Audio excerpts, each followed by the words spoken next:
On va parler d'une façon de travailler. Quand on est face à un problème scolaire, en l'occurrence, c'est pas forcément évident quand on applique la méthode traditionnelle.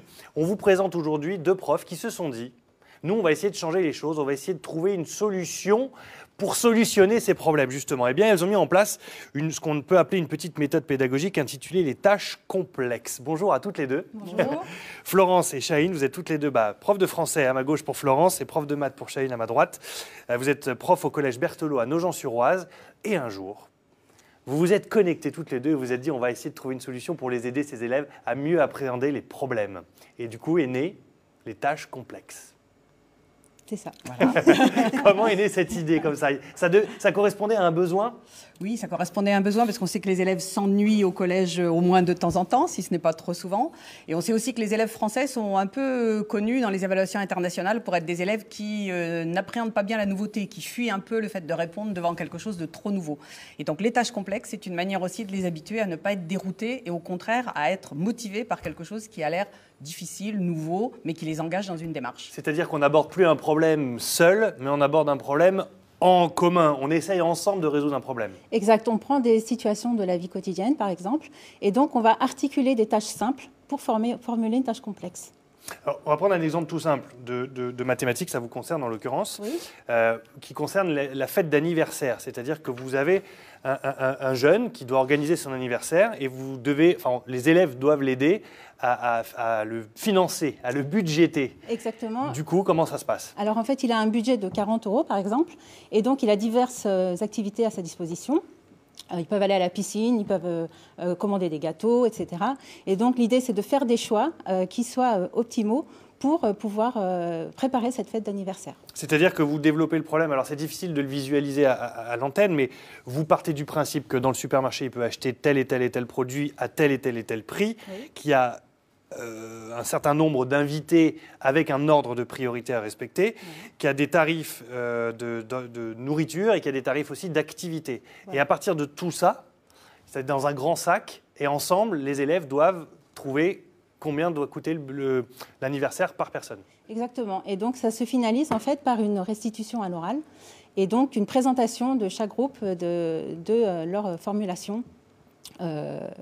De leur budget. Florence, c'est important que les élèves se reparlent entre eux pour essayer de trouver ensemble des solutions aux problèmes, là, de mathématiques, mais aussi de français. Oui, alors en fait, ce qui est intéressant, c'est que dans la tâche, ils ont un but à atteindre, ou une énigme à trouver, ou un résultat, ou quelque chose à produire. Et effectivement, le fait de travailler, alors tantôt seul, mais aussi en partie en groupe, va faire qu'ils vont se mobiliser parce qu'il y a un enjeu. L'enjeu, c'est d'être le groupe qui va trouver une solution et qui va ensuite la présenter à la classe. Est-ce que c'est moins anxiogène pour l'enfant aussi de répondre avec ses copains plutôt que devant le professeur? Alors, c'est moins anxiogène et puis surtout, ça les mobilise sur cette fameuse idée d'accepter d'affronter la nouveauté, accepter d'être dérouté au départ par une consigne. Et quelquefois, leur première réaction, c'est de dire « mais non, c'est pas possible voilà. ». Et puis finalement, ils savent que si on le leur demande, c'est que c'est possible. Et donc, ils vont s'y mettre. Et alors, c'est un modèle de travail qui est plutôt né du côté des mathématiques ou des sciences. Mais effectivement, en français, c'est aussi le cas. C'est peut-être plus difficile à expliquer. Allez, mais prenons par exemple, l'exemple de La Fontaine. Prenons l'exemple d'une fable de La Fontaine avec une ruse qui n'est pas explicite. C'est-à-dire, les élèves ne vont pas comprendre tout de suite qu'il y a un des personnages qui a mis en œuvre une ruse. Elle est dite indirectement par La Fontaine, parce que c'est ça aussi qui est intéressant. Et du coup, on leur pose la question de y a-t-il ou non une ruse dans cette fable et laquelle? Et ils vont se mettre à plusieurs pour essayer de comprendre dans l'implicite du texte où est la ruse, et non seulement de le comprendre, mais d'expliquer au reste de la classe s'il y a eu ruse ou pas et comment. Comme un jeu, comme une énigme finalement. Comme une énigme à résoudre, voilà. Alors qu'en pensent les élèves? Parce que finalement ce sont eux à qui s'adresse effectivement cette méthode. Eh bien regardez la réponse des deux délégués de classe de 6e notamment. Vous allez voir qu'on sent que ça a de l'effet positif sur elles. Regardez. Les tâches complexes, c'est intéressant parce qu'on progresse beaucoup, on révise et ça nous aide beaucoup en maths et en français. Et ça nous aide aussi pour s'entendre en groupe. Et quand on fait beaucoup de fois les tâches complexes, ça nous donne l'habitude de faire d'autres exercices et ça nous intéresse de faire d'autres. Même si des fois ça ne s'entend pas très bien dans le groupe, soit il y a des difficultés, ou soit il y en a qui ne comprennent pas assez vite que les autres, ou on n'arrive pas à s'entendre, mais on doit forcer à comprendre, à réussir, car on est un groupe et en plus on doit montrer à la classe notre solution. Et voilà, et on sent, là, simplement sur la façon, parce que c'est pas facile de parler face à une caméra, que déjà, elles se sont un petit peu entraînées à travailler ensemble finalement. On sent l'effet positif là. Oui, il y a l'effet du groupe qui est très important et le fait de pouvoir expliciter à des élèves. Quand ils s'adressent à des enseignants, ils savent que l'enseignant est expert, donc il va comprendre tout de suite le raisonnement. Tandis que là, ils vont vraiment s'appliquer à justifier leur choix.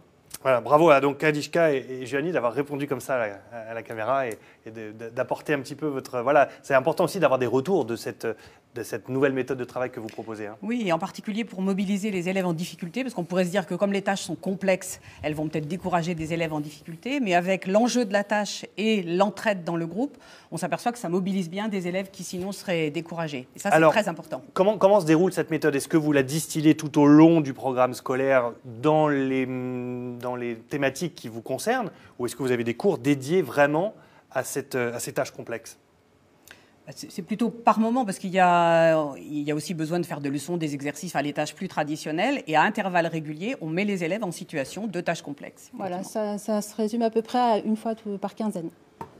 Voilà. Sur une heure, 2 heures, une après-midi, une journée? Sur 2 heures. Sur 2 heures. Et donc, il faut que au brevet, il y a voilà, cette au tâche brevet, complexe. les tâches complexes, c'est un exercice qu'on retrouve de plus en plus. Donc, il faut vraiment les habituer à ce type d'autonomie, en fait. Vraiment très rapidement, par rapport au système traditionnel, est-ce qu'il y a un progrès? Vous considérez que c'est différent et que ça fait avancer tout le monde positivement? Je crois que par rapport à l'échec, ça a un effet plutôt bénéfique parce que l'élève s'engage quand même dans une démarche, même s'il ne réussit pas. Donc, c'est important. Vous confirmez? Oui, parce que l'idée, c'est qu'il réinvestit ce qu'il a appris et on l'oblige, on va dire, à réinvestir ce qu'il a appris dans des situations nouvelles. Très bien. Merci beaucoup d'être venu nous parler de ces tâches complexes. Ça se passe au lycée Berthelot à Nogent-sur-Oise. Merci à toutes les deux d'être venues sur ce plateau pour nous expliquer tout cela.